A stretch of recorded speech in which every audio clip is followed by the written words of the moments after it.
दक्षिण सोलापूर तालुक्यातलं हे सिंदखेड नावाचं गाव आहे. सीना नदीचं पाणी त्या ब्रिजवरून इतकं वाहिलेलं आहे की मी येता येता पाहत होते की अख्खी शेती त्या पाण्यात आहे, अख्खा चिखल झालेला आहे, पूर्ण शेतात तूर होती ती वाहून गेलेली आहे. त्याच्यापेक्षा जास्त म्हणजे लाईटीच्या तारा तुटल्यात रस्त्यानी, आणि ती जर अचानक लाईट आली तर इथं खूप मोठा प्रॉब्लेम होऊ शकतो. आणि जेव्हा गावात पोहोचले, जवळपास हा माझा 6 तासांचा प्रवास आहे. गावात पोहोचल्यानंतर दिसतंय की 6 फुटा इतकं पाणी आहे.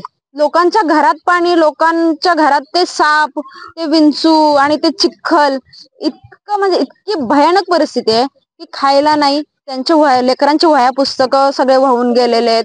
त्यांना आता रोजगार पण नाही, कारण शेती सगळी पाण्यात आहे. इतकी दुर्दैवी परिस्थिती ह्या गावामध्ये आहे.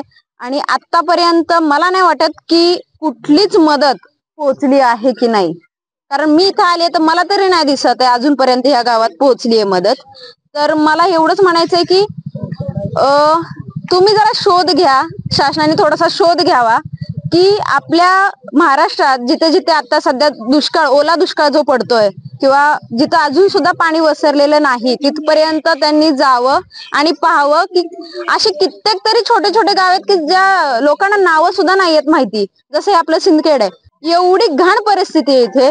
माझी एवढीच कळकळीची विनंती आहे, जशी मी पोहोचलीये तसेच सगळ्यांनी तिथपर्यंत यावं, त्यांना मदत करावी, शासनाने यावं, त्यांचं म्हणजे ऍटलिस्ट त्यांना जेवण तरी 2 दिवसाचं, दोन टाइमचं अन्न तरी त्यांना भेटलं पाहिजे.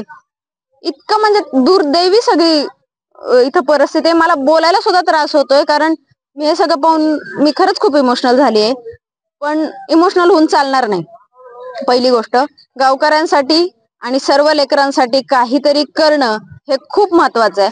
मी होईल तेवढा प्रयत्न करतेय. मी 3 दिवस झाले या गोष्टींसाठी झटतेय आणि आजही इथं कळलं की मी काहीच नाही केलं. Thank you so much. काय मदत आता आपण जवळपास 2,500 वह्या, कंपास, पेन्सिल्स, जेवढे पण शालेय वस्तू आहेत तेवढ्या आपण घेऊन आलोय आणि ब्लँकेट्स वगैरे आणलेत. आणि मला आता असं वाटतं की हे पण कमी आहे. आता विषय कसा आहे की माझा महाराष्ट्र किंवा कर्मभूमी माझी महाराष्ट्र असं म्हणणारे खूप जण आहेत. ठीक आहे, मग ते माझ्या फील्डचे असू देत, बॉलिवूडचे असू देत किंवा मराठी इंडस्ट्रीचे असू देत. आता तो त्यांचा लुकआउट आहे की ते का नाही आले किंवा त्यांनी का मदत नाही केली. आता आपल्याला माहितीये की जोपर्यंत प्रेक्षक वर्ग व्यवस्थित नसणार तोपर्यंत ते आम्हाला नाहीत पाहणार आहेत किंवा आम्हाला वाव नाही भेटणार आहे कुठल्याच गोष्टीचा किंवा आमच्या कलेला सुद्धा. जर तुम्ही मायबाप व्यवस्थित असाल तर कुठेतरी आमचं नाव असणार आहे. ह्या दृष्टी डोक्यात ठेवून किंवा ह्या गोष्टी मी डोक्यात ठेवून इथपर्यंत पोहोचले.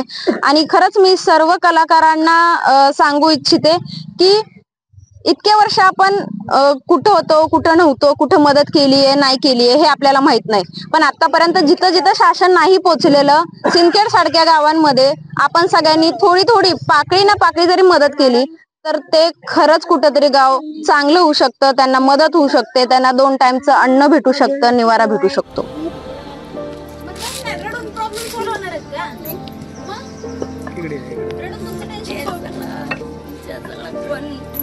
तिकडे गेलाय ते जाऊ ते फिरा सगळं आहे तिथंच.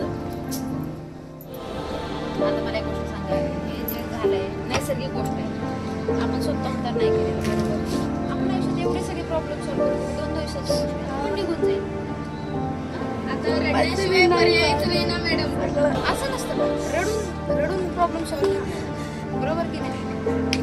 आता जी महत्वाच्या गोष्टी आहेत त्या आपण पहिल्यांदा सॉल्व्ह करू.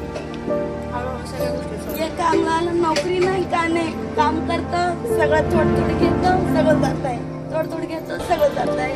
पाण्यातच वर्षात यायचं काय करायचं, दरवर्षी पाण्यात हा वर्षात इथं येतात, थोड्या वर्षी तिकडे जात आहे, अजून एक वर्षी पुढंच सगळंच जात आहे,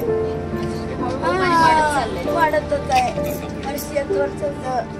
बरं झालं असं कसं काय म्हणजे आम्हाला का नोकरी आहे, का नवऱ्याला नोकरी आहे, काय काम करतो, थोडं खातो बसतो, कमवून काय सगळं कमवून सगळं जात आहे.